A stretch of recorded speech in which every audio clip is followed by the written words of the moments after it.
about a study that I had conducted looking at cultural diversity as it relates to knowledge sharing within organizations.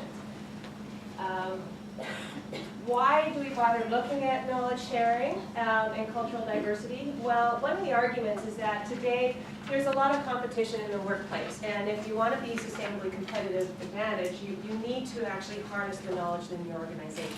So knowledge management has been deemed as the key to the sustainable competitive advantage. It's not your technology, it's not what your company owns, it's what your people know and what they implement, so that you're not repeatedly reinventing the wheel.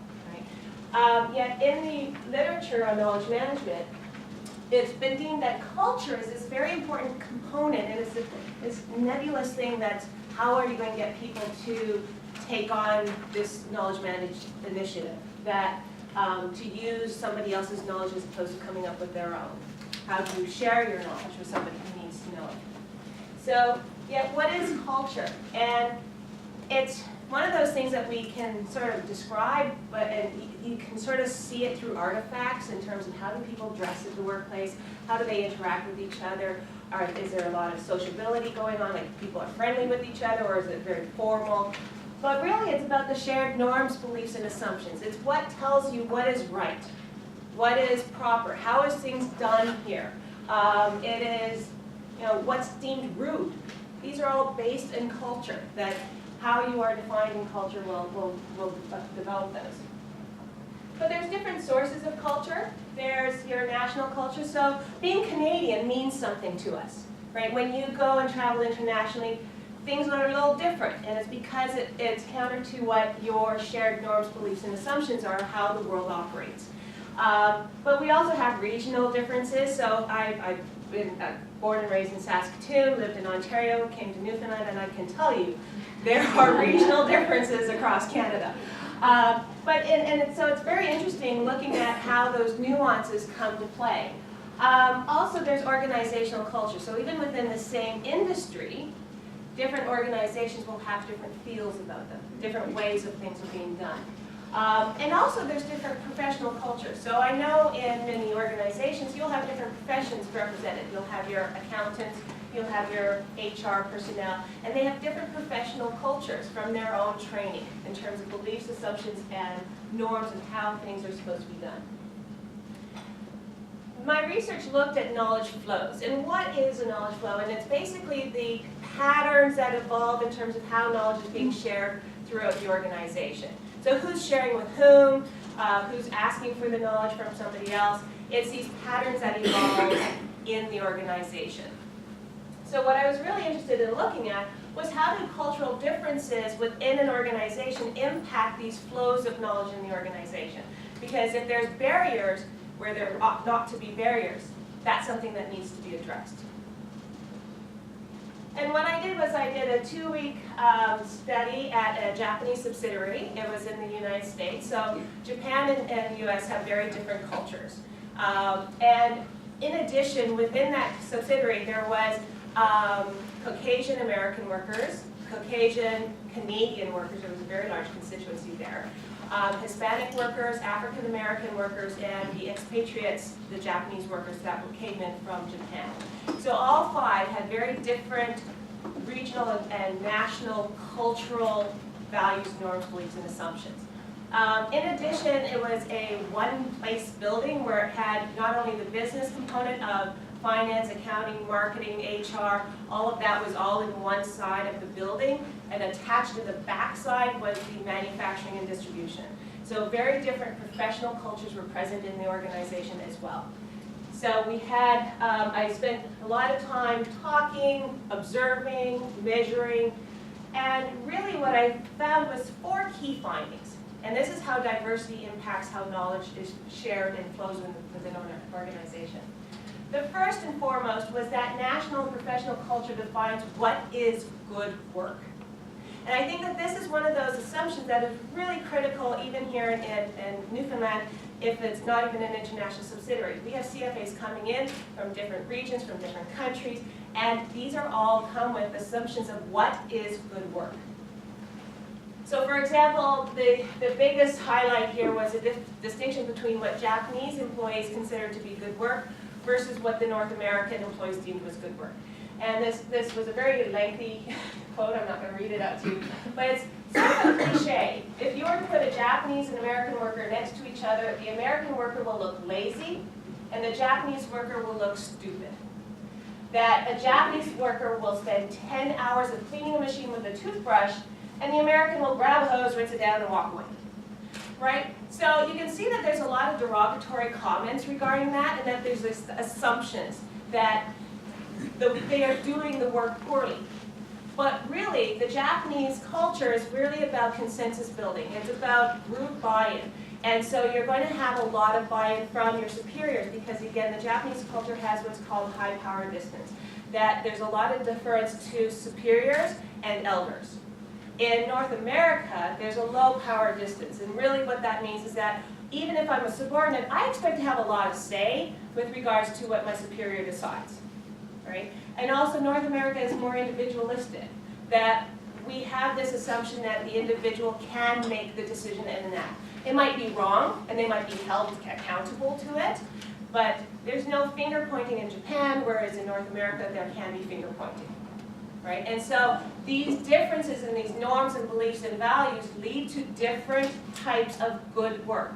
And it was very interesting because the president of the subsidiary was Japanese, and he said, Japanese business practices have to stop, they can't be here, there's no place for them here. And I said, actually, it does, because what these individuals are doing are mitigating your risk.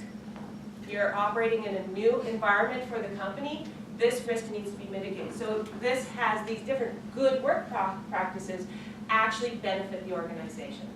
And so identifying that diversity of these cultural beliefs is really important to identify what is that good work and how is that impacting things like promotion. Right? We know that when there's gender differences in terms of leadership, each gender brings in what's deemed to be good work in leadership.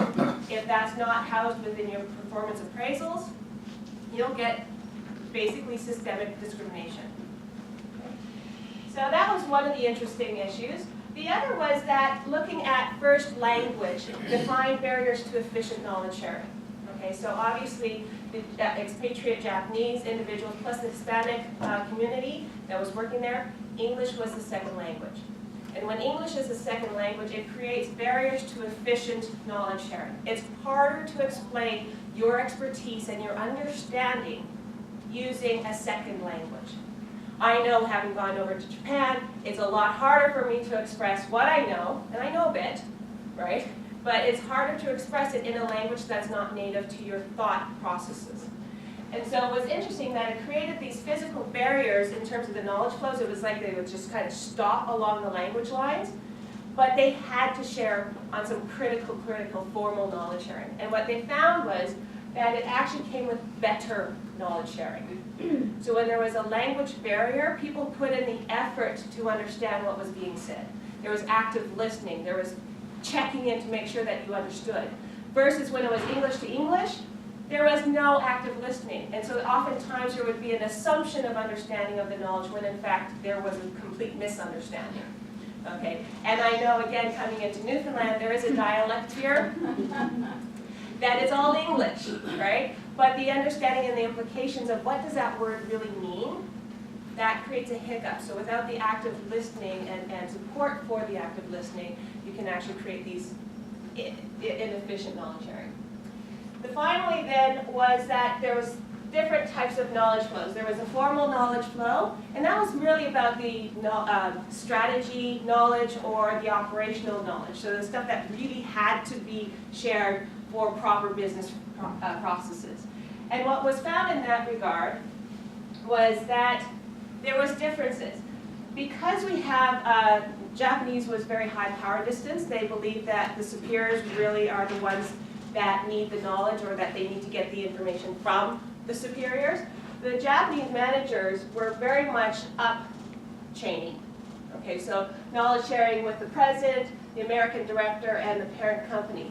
And so it's interesting, very little lateral with coworkers with the formal knowledge sharing, and very little coming down to subordinates in terms of formal knowledge sharing. Versus the American manager, they actually had a lot of lateral and a lot downward and some up, but never up to the parent company. Even the American director that was fluent in Japanese and had actual personal ties to the parent company because he had been over there many, many times, never shared with the parent company. He always went through the president. So these different values and norms and beliefs led to different flows. And so as an organization, if you're bringing in different cultures into your organization, you need to understand that it might create these little pockets of knowledge sharing that you might actually need to bring down these and address that. Define that explicitly as good practice. The final was that there was informal knowledge sharing as well.